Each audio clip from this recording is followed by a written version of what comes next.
Bonjour à toutes et à tous et bienvenue dans cette vidéo et donc toujours dans les data frames. Je vais vous montrer maintenant comment on convertit un data frame en RDD. Donc avant on avait vu comment convertir un RDD en data frame. Je vous ai montré comment on manipule les data frames, c'est-à-dire si demain vous avez un RDD que vous voulez convertir en data frame. Donc on a vu juste dans les vidéos précédentes comment travailler les data frames. Donc maintenant je vais vous montrer comment convertir un data frame en RDD. Et on va voir ensemble un exemple tout simple. Donc on va prendre notre data frame et on va la convertir en RDD. Donc ce qu'il faut savoir, c'est que quand on convertit un data frame en RDD directement, on a ce qu'on appelle des types de lignes, des lignes de type row. Donc c'est pas du string, c'est pas une liste, c'est vraiment un type row. Et donc là je vais vous montrer comment on fait pour déjà dans un premier temps convertir notre data frame en RDD et ensuite on va manipuler les RDD pour voir comment on fait tout simplement si on veut appliquer par exemple des fonctions qui n'existent pas côté API de data frame. Donc on peut appliquer d'autres méthodes qui existent plutôt dans les RDD et ainsi de suite. On va essayer de progressivement de travailler notre fichier texte ou notre liste par exemple de données jusqu'à ce qu'on arrive à manipuler ce qu'on veut avec les RDD et ensuite on peut la reconvertir en data frame et de sauvegarder dans notre base de données, dans des fichiers, etc. Donc on va voir un exemple ensemble. Donc tout d'abord, ce que je vais faire, je ne sais pas si vous vous rappelez du fichier Titanic qu'on avait ensemble, donc on va tout simplement le revoir. Donc tout simplement, donc on regarde page comme d'habitude pour déclarer notre Spark SQL et SQL Context. Donc Apache Spark SQL Context. Donc là on est en train de créer notre SQL Context, toujours val notre variable SQL Context. Pour l'utiliser on instancie la classe SQL Context avec en paramètre notre Spark Context qui était déjà bien sûr prédéfini au moment du démarrage de Spark Shell.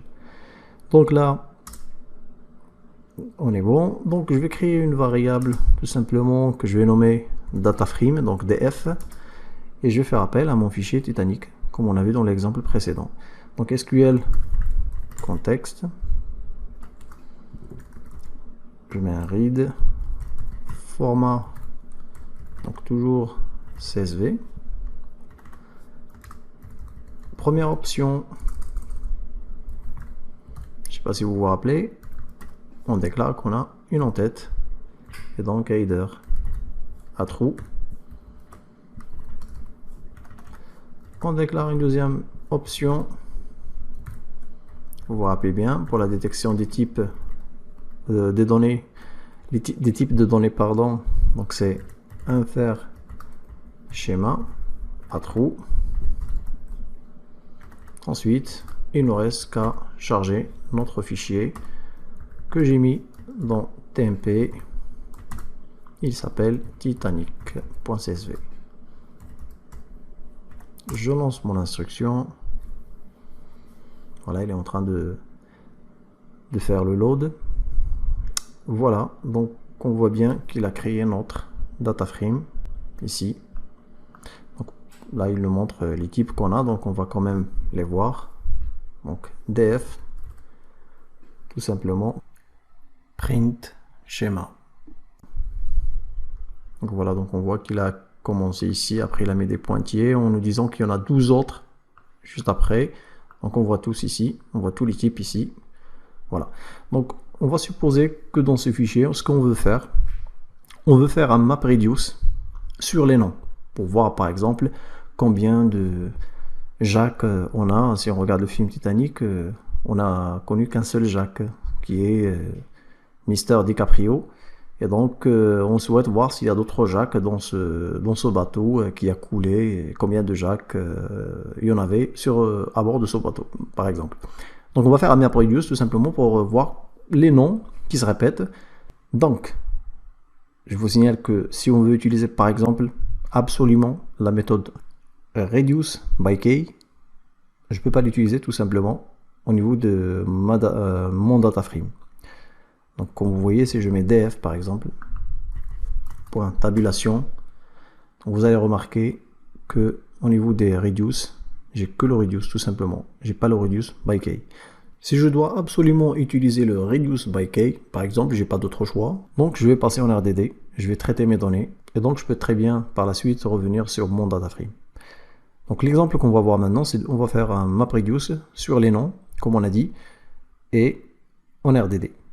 Donc, comment on fait pour convertir tout ça? Donc je vais faire un petit ménage, et là, donc je commence par exemple, déjà, pour voir les noms. Donc, on peut faire data frame select le nom, donc name, la colonne name, .show.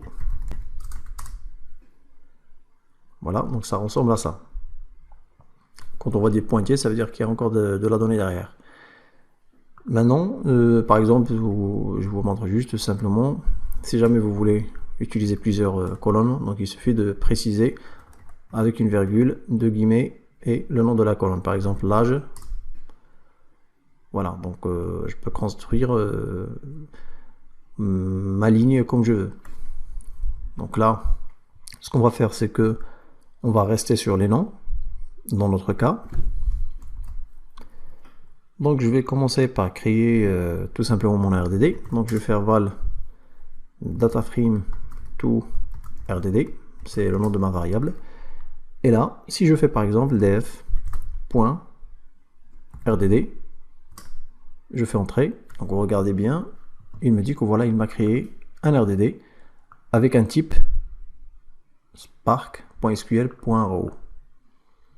Donc c'est le type de ma donnée. Donc là par exemple, si je souhaite tout simplement faire un... Bon, je vais vous montrer ça. Donc si je souhaite faire par exemple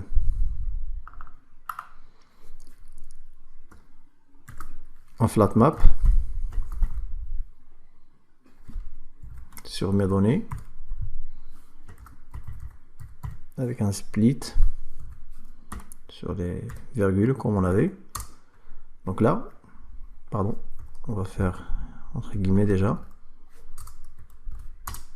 Si je fais ça, donc regardez ce qu'il me dit, error, value split is not a member of ma line row, qui est de type row. Donc je ne peux pas appliquer de flat map du moment où j'ai une ligne de type row. Donc comment je vais faire? Il faut que je l'applique sur un string. Donc le row, je vais le convertir dans un premier temps en string. Alors comment on procède? Si je fais, donc je vais créer toujours une variable df_rdd string par exemple, et donc là j'ai ma df, sachant qu'ici, regardez bien, j'ai utilisé ma df directement avec un RDD, donc c'est pour cela que cette ligne elle est restée de type row. Là je vais recommencer dès le début et je vais vous montrer directement à partir de mon data frame comment faire. Donc on va faire df.select, donc on a dit qu'on allait travailler qu'avec les noms, select name.map,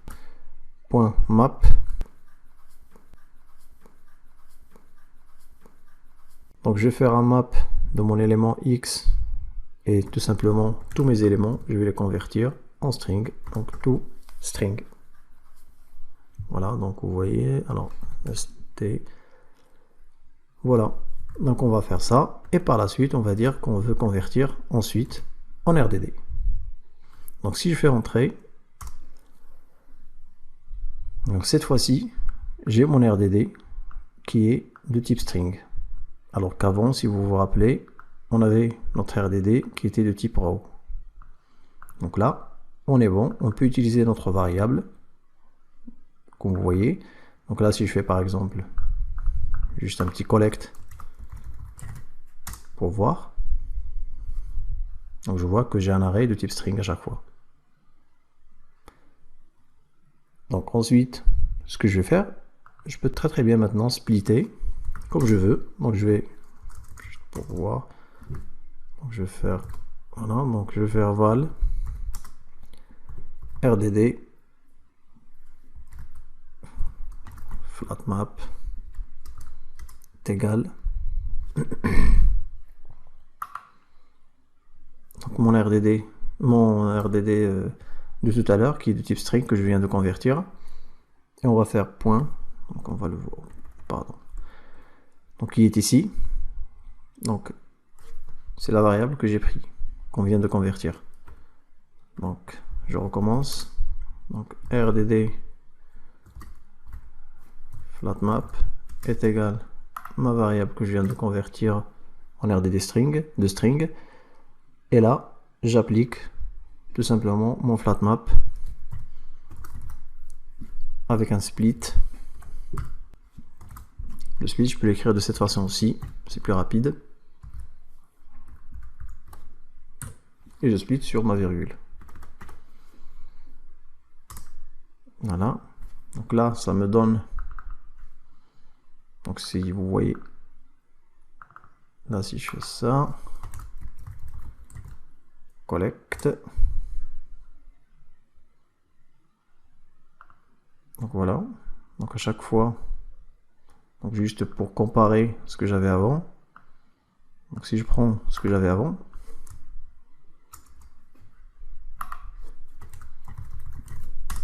Voilà, je vous montre. Donc avant, on avait des éléments, un élément de string.